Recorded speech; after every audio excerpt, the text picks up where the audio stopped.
Okay, in this video, we're going to go through another automation. This time, this is a redo of a previous automation I'd done, but this time I pulled out all the stops and tried to make this as perfect and as advanced as I possibly could. My goal with this and the automations that follow it is I want to get to a point, and this is going to freak out some people. I want to get to a point, run these automations without any human input, and it would actually give you something that is sellable, that would actually get a like 4-star or higher average on Amazon, and people wouldn't know that it's AI. Now, that's a tall order, and I will always say that it doesn't matter how good AI gets on its own, AI plus a human can always get it better. So this is not saying that I want to flood Amazon with a bunch of books that are purely AI written with no human input. What I want to do is be able to get the book, get it as good as possible so that the human can make it even better. Because if the AI can only get you 50% of the way there, and then your efforts can get it an additional 50%, you get it to 100%, that's fine. If the AI can get you 90% of the way there, then with your efforts, you could get it to 150%. If that makes sense. That's the idea behind this. I really want to get it to as good as humanly possible. Kind of an odd phrase there, but yeah, you get the idea. So the way this is working is this workflow that we're going through today is my brain dump to Story Dossier automation. I've done one of these before, but this one, I really went back to the drawing board and built it from the ground up, trying to make this as good as possible. And first of all, I've designed it to work with my templates. So you see this first part of the automation. First of all, you say execute workflow, and it will pop up something like this where you can put in your brain dump info. Just whatever you already know about this book that you want to do, you put it in here. That way it has that context. And then from there, it runs through these templates and grabs them from various documents. Now, you might be wondering, where on earth do I get these templates? Well, I have some of them built out myself. Inside of my Story Hacker Gold group, I've written these genre guides that all have these templates associated with them. You can get these at no extra cost when you join the membership. The book itself is available for $5 on Amazon for each of these. I've got 30 of them written so far, even though you don't see all 30 of them here. They'll be here very soon. 30 of them written, and my plan is to get at least 100. So you could grab these. If we look at like the trope stock here, for example, here we have the list of major tropes like the masquerade. This is the bread and butter of the genre. Simply put, the masquerade is the veil that keeps the magical world hidden from the mundane one. And it basically goes through every single major trope of this series. And so we gather all of these docs that we need, and we put them in this automation. We just take the document ID, stick it right here, and then run through the automation. And then we also grab a blank document in which to put the finished Story Dossier later.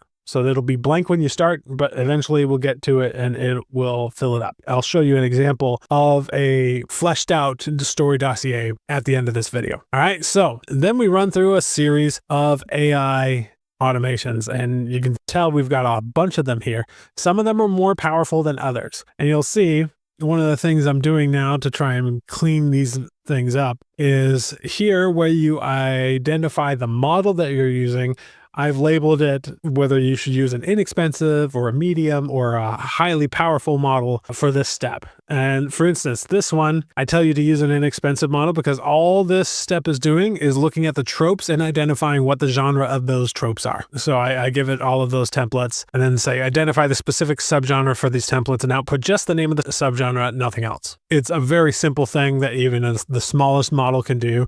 So in this case, I am using Gemini 3 Flash for this step to keep it really inexpensive. The reason I do that is because I sometimes want to plug in the name of the genre elsewhere down the line, but that genre can vary depending on what we're doing here. So I just want it to be able to look at everything that it's got, say, okay, this is the genre, and then later when I need to bring in the name of the genre into the prompt, I can just have it identify the output of this step. Does that make sense? Hopefully it makes sense. All right, then we go into the brainstorming pitch.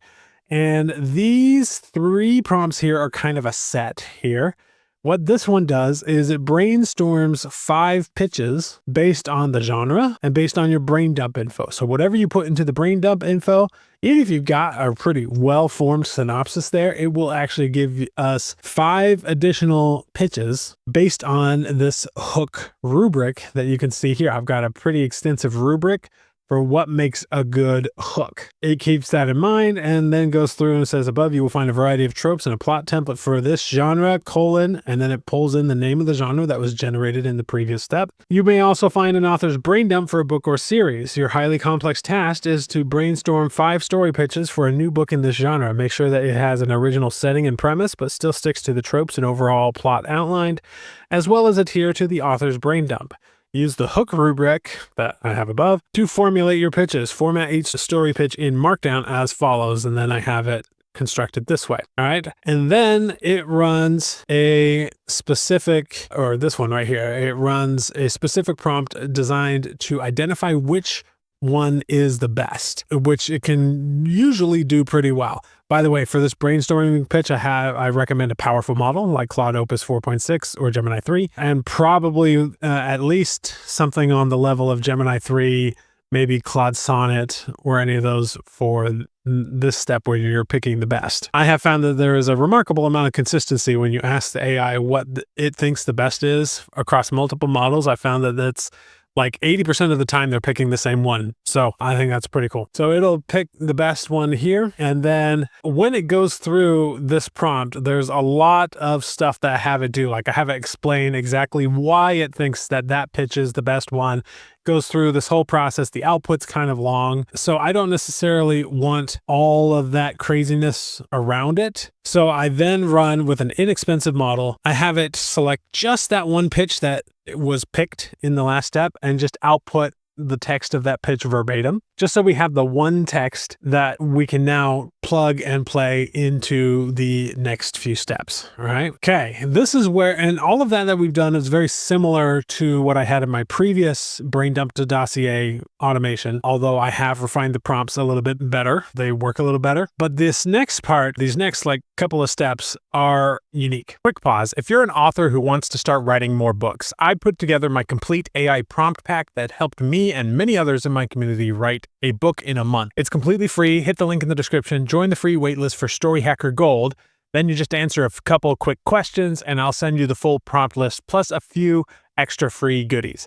I'll also email you when I open the paid Story Hacker Gold group so you can join if it feels right. There's no commitment to join though, and you'll still be able to get all of the freebies you signed up for either way. All right, back to the video. So first of all, let's start with this one. This one isn't so unique. We basically take that story pitch and create a story dossier. What that looks like is something like this. If we go in here, I give it the premise, which I got in the last step. I give it all of the tropes, the outline, the character, the world building, and the author brain dump, and ask it to create a story dossier with a list of all of the characters, the world building elements, the synopsis, and certain points on the outline that I want it to do. I want it to create a whole thing that will basically list all of the different elements that we need for this story. All right. So, you know, it looks pretty good. But what I was finding when it did this before is that a lot of stuff in there either didn't quite make sense, or there were a lot of like AI-isms in there, especially with names. Like if it was coming up with names of smaller characters or anything,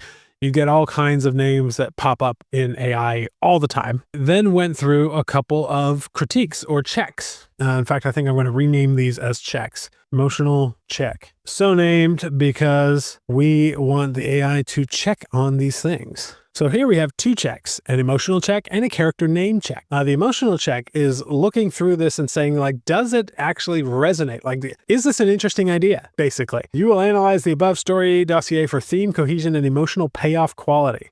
Because we want this to be an emotional gut punch for the reader, no matter what genre we're in. Identify the primary themes and secondary themes in this dossier, not in the template. In your own words, no vague labels like love or hope without explaining how they show up. For each primary theme, list any major moment where the theme should show up but currently doesn't or feels weak, etc., etc. And it goes through and basically runs this emotional check on the dossier. It then goes through another check. So this one doesn't look at what the emotional check had. It's just looking at the dossier, and it is specifically looking for character names that are AI obvious. AI sloppy, we'll put it that way. All right, so I give it the author brain dump. I give it the story dossier that was completed 2 steps earlier, and then I give it a list of names to avoid. This is just a list that I've built up over the years. Some obvious ones in here like Marcus and let's see, Nora. We got some more fantasy ones like Thorn, Kale, Kaylin, Kayla. We got Lyra in here. We've got Lara in here. Silas and Vane and Vesper I've seen a lot recently, so I added those in. Chen, Dr. Chen is in here a lot. Blackwood. Anyway, so you get a lot of these in AI, so I specifically call them out. But then I also say, you will examine the characters in the above story dossier for uniqueness and name quality. Extract a character list. For each named character, list the full name and role, etc. Name AI tele check. Flag any characters whose first or last name is exactly any of the above names to avoid, unless included in the author's brainstorm. Because maybe you want a specific one of those names that was mentioned. You know, I've got common names in there like John and Sarah. You might want to have a John or Sarah in your book, so I make sure that it is not looking at the ones that you asked it to put in. For each flag name, propose 3 alternative names that fit the character's culture, setting, and social status, are memorable but not melodramatic, are unlikely to be overused in AI-generated fiction, and are not included in the list of names to avoid above. Briefly justify 1 to 2 sentences why each alternative is a better fit, etc., and it goes through and just gives a bit more instruction on how to find good names. Now, it's not going to be perfect. I strongly recommend you go carefully through the completed story dossier at the end and make sure all your named characters are names that you like and aren't obviously AI. But once it's done that, it's now created out of these 2 checks, it's created 2 lists of instructions on things to improve. So at this point, I kind of want to implement all of that into the dossier. So I have it do a rewrite. Notice I say you can use an inexpensive model for this because this is actually a fairly simple prompt. I just give it the story dossier, the emotional critique, and the name critique from the previous 2 steps and say, using the text of the story dossier and the 2 critiques, I want you to implement the suggestions from the improvement plan into the dossier. Only implement the suggested changes and do not change anything else about the original dossier. Reproduce the entire dossier with the suggested changes made. So basically, I'm asking it to implement the suggested changes, but change nothing else and to reproduce the text. All right. And then I repeat that cycle. We're doing another check and then another rewrite. But in this case, the reason I had to do a rewrite before this logic check is because I want this logic check to be working with the latest version of the dossier. We will presumably have already seen some improvements from the emotional check and the dossier rewrite, or the emotional check and the character name check. So I want that updated version ready when we perform the logic check. Now, I recommend using a medium to advanced model for this. You don't need to have an advanced model for these previous 2 checks. But for this one, because we're talking about logic and implausibility, we definitely want it to be able to think hard about this one. And I did a whole video just about the logic check because it's a pretty interesting one. But basically, we run this thing. It checks for logical inconsistencies, plausibility issues, etc., creates another improvement plan, and then this dossier rewrite number 2 implements that feedback once again. So it's pulling from this dossier rewrite and then adding the improvements recommended here in the dossier, in the logic check, into its second rewrite. Then that second rewrite gets dumped into a dossier document here, and that concludes this automation.